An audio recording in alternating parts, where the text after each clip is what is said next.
तो ये हमारा विज्ञान भी कहता है और आध्यात्मिक विज्ञान भी कहता है दोनों कि शरीर को चार्ज करने के लिए, मन को चार्ज करने के लिए हमें पात्रता विकसित करनी पड़ेगी, कैपेसिटी बढ़ानी पड़ेगी। कैपेसिटी जिस अनुपात में बढ़ेगा हमारे अंदर चार्ज भी उसी अनुपात में बढ़ेगा। वही लड़का जो 12 बजे 11 बजे तक सोते रहता था, उल्टा पुल्टा चीज मोबाइल पर देखते रहता था, उल्टा पुल्टा गपशप अनर्गल गॉसिप में अपना समय बर्बाद करते रहता था, वही लड़का सुबह उठ करके स्नान करके साफ सुथरा वस्त्र पहन करके शरीर को भी साफ रखता है, मन को भी साफ रखता है और ध्यान करना शुरू कर देता है, सूर्य की उपासना करना शुरू कर देता है। ये परिवर्तन आना शुरू हो जाता है। अभी तो हमको एहसास भी नहीं हो रहा है कि हम जो कर रहे हैं सही है कि गलत। जिस दिन से मनुष्य को एहसास हो जाए कि जो मैं कर रहा हूं ये गलत है और इसका दुष्परिणाम होगा, उस दिन से वो सजग हो जाता है, अलर्ट हो जाता है।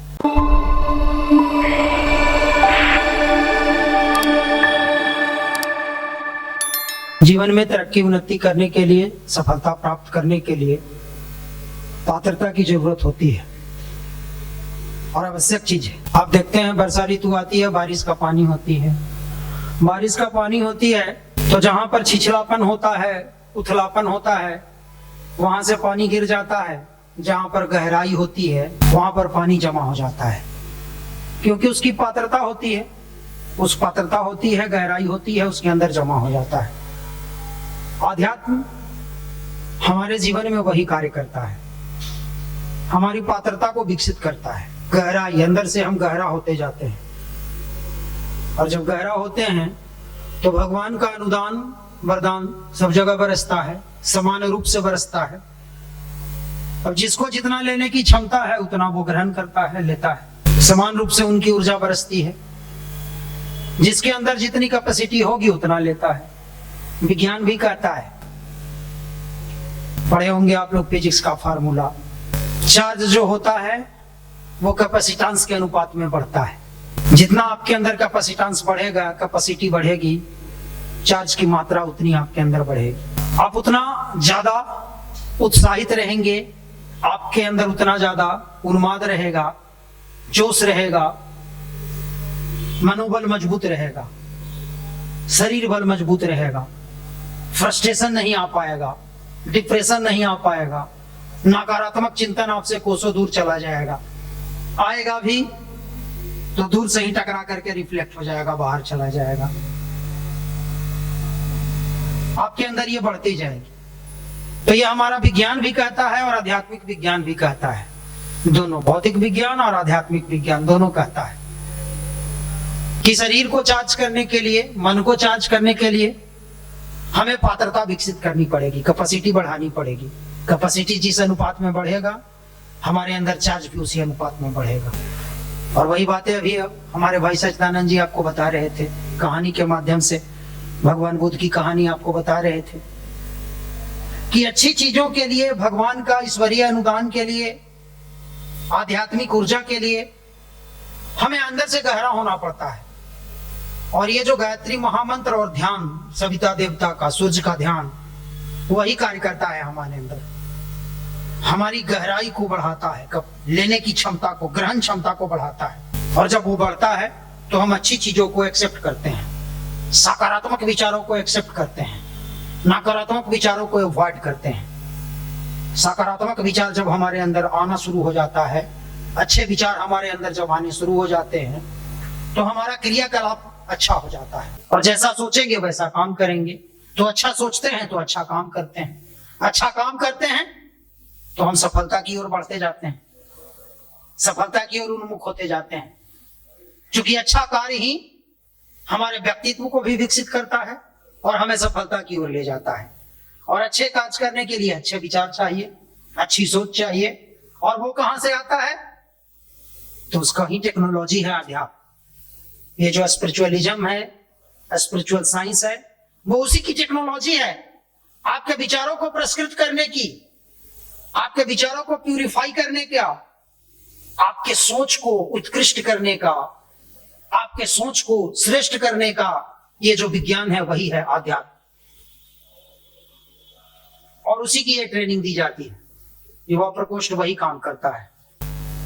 वो शार्पनेस और तेज जब विकसित हो जाती है, हमारा व्यक्तित्व जब निखरने लगता है, तो फिर हमारी वैल्यू बढ़ जाती है, जीवन का मूल्य बढ़ जाता है, वैल्यू ऑफ लाइफ। आप मूल्यवान हो जाते हो, जिसका कोई कीमत नहीं वो मूल्यवान हो जाता है। आप देखे होंगे मंदिर में कि उसी पत्थर से बना हुआ माता की प्रतिमा होती है जिसकी लोग पूजा करते हैं, और वैसा ही पत्थर बाहर मंदिर का रखा रहता है, बड़ा सा बोर्ड लगा रहता है नारियल यहाँ फोड़े, और उस पर न जाने दिन भर में कितना दे दनादन लोग नारियल फोड़ते रहते हैं।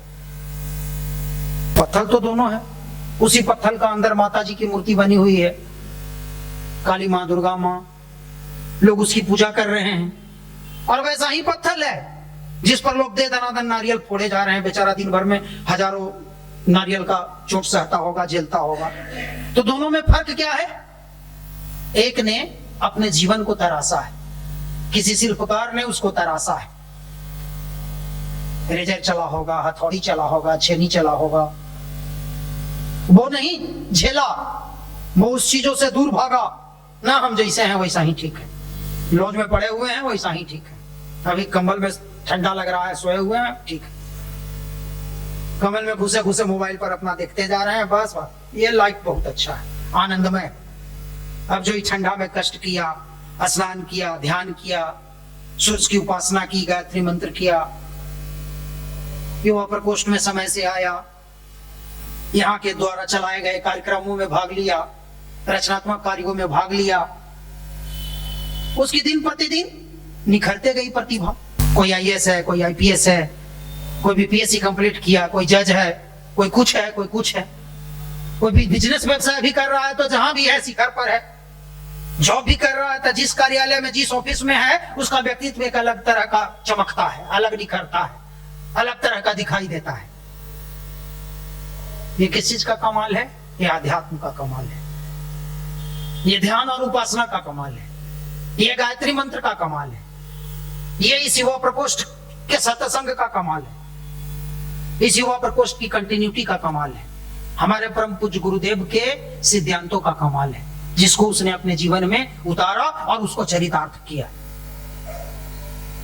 आप भी उसको अपने जीवन में उतारेंगे, चरितार्थ करेंगे, तो आपका भी व्यक्तित्व उसी तरह से निखरते जाएगा। और यहाँ तो एक आईना का काम किया जाता है, आईना, आईना देखे है ना, मिरर, मिरर के सामने हम जाकर के खड़ा होते हैं तो हमारे शरीर की बाहरी गंदगी दिखती है, बाल उलझा हुआ हो उसको सुलझा लेते हैं, शरीर में कहीं गंदगी लगा हो तो उसको साफ सुथरा कर लेते हैं। ये युवा प्रकोष्ठ आपके अंदर की गंदगी को दिखाता है, अंदर जो गंदगी है, मन में जो गंदगी है, विचारों में जो गंदगी है, उस गंदगी को दिखाता है आईना, दिखाता है, एहसास कराता है कि देखो तुम्हारे अंदर कितना कचरा कबाड़ा भरा हुआ है, कितना गंदगी है तुम्हारे अंदर, मन कितना गंदा है, विचार कितना गंदा है तुम्हारा, सोच कितना गंदा है तुम्हारा, कितना कचरा कूड़ा गार्बेज भरा हुआ है, जिसको मेंटल गार्बेज कहते हैं, वो कितना ज्यादा भरा हुआ है, वो दिखाता है, एहसास कराता है। क्योंकि अभी तो हमको एहसास भी नहीं हो रहा है कि हम जो कर रहे हैं सही है कि गलत है। जिस दिन से मनुष्य को एहसास हो जाए कि जो मैं कर रहा हूं ये गलत है और इसका दुष्परिणाम होगा, उस दिन से वो सजग हो जाता है, अलर्ट हो जाता है, सोचना शुरू कर देता है, करें ना करें, करें ना करें। कभी कभी मन भटकता है तो कर लेता है, फिर मन अपने जगह पर ले आता है तो फिर छोड़ देता है, और इस तरह से वो सुधरते जाता है। तो ये भी बहुत बड़ी उपलब्धि होती है, अपने अंदर की कमियों को झांक लेना, अपने अंदर की गंदगियों को देख लेना, अपने अंदर की गंदगियों का एहसास कर लेना। और एहसास नहीं होता है तो ये युवा प्रकोष्ठ कराता है, और अध्यात्म इसमें हमें मदद करता है। उसी टेक्नोलॉजी और उसी साइंस का नाम है अध्यात्म, और वही इसमें हमको मदद करता है, हमारे अंदर वो चीजें डेवलप करता है कि जिससे हम एहसास कर पाते हैं कि हाँ हम ये कर रहे हैं, ये गलत कर रहे हैं। वो हंस वाला विवेक आ जाता है। गायत्री माता की प्रतिमा नीचे में आप देखे होंगे, आप सब हंस पर सवार रहती हैं, और हंस में एक विशेष प्रकार का गुण होता है, दूध और पानी को वो अलग करने का। तो अच्छे विचार और बुरे विचार को अलग करने का, अच्छे कार्य और बुरे कार्यों को अलग करने का, ये हमारे अंदर क्षमता आ जाती है। सेग्रीगेट करने का क्षमता आ जाती है, सोचने का क्षमता आ जाता है, सेल्फ एनालाइज करने की कैपेसिटी आ जाती है, निर्णय लेने की क्षमता विकसित हो जाती है। और जब ये सारा चीज हमारे अंदर आ जाता है तो फिर हमारे जीवन का नियम, रूटीन, क्रियाकलाप सब बदल जाता है। वही लड़का जो 12 बजे 11 बजे तक सोते रहता था, उल्टा पुल्टा चीज मोबाइल पर देखते रहता था, उल्टा पुल्टा गप सप अनर्गल गौसिक में अपना समय बर्बाद करते रहता था। वही लड़का सुबह उठ करके स्नान करके साफ सुथरा वस्त्र पहन करके शरीर को भी साफ रखता है, मन को भी साफ रखता है और ध्यान करना शुरू कर देता है, सूर्य की उपासना करना शुरू कर देता है। ये परिवर्तन आना शुरू हो जाता है। बाल संस्कार शाला में जाता है, खुद भी सुधारने की कोशिश करता है और दूसरों को भी सुधारने की कोशिश करता है, जिसको हमारे गुरुजी कहते थे पतन निवारण सेवा। क्योंकि दुनिया को आज इसी सेवा की जरूरत है और इससे बढ़िया और कोई सेवा और पुण्य का कार्य होता ही नहीं है। किसी को आप 100 रुपया दे दीजिए, 50 रुपया दे दीजिए, दान कर दीजिए, अभी लेगा, खाएगा, कल परसों में फिर उसको खत्म कर देगा, निकाल देगा। लेकिन एक गिरते हुए को उठाना, इससे बड़ा पुनीत कार्य और कुछ होता नहीं है। आज जिस बाल संस्कार शाला में आप जाते हैं और जाकर के बच्चों को पढ़ाते हैं, 2 घंटा का समय देते हैं, आप खुद भी सुधरने का एक्टिंग करते हैं, कम से कम 2 घंटा तो अच्छा रहते ही हैं। ठीक है, बाद में लॉज में जाकर ठोक के खैनी खा लेते हो, वो अलग बात है। लेकिन कहने का मतलब 2 घंटा तो आइडियल बनते हैं।